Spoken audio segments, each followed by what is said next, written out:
Wanajeshi watatu wa ulinzi wa mapinduzi ya Iran wameuawa asubuhi hii.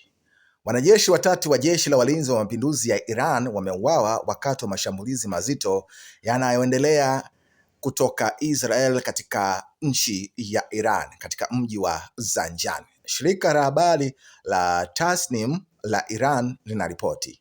Zanjani ni eneo lenye milima ya kaskazini magharibi mwa nchi ya Iran.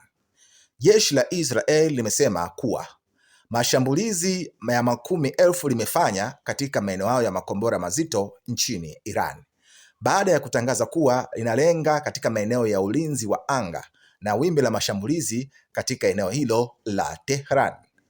Jeshi la anga la Israel linaendelea kushambulia makumi na kurusha makombora mazito kutoka ardhini hadi ardhini nchini Iran, ilisema katika taarifa yake.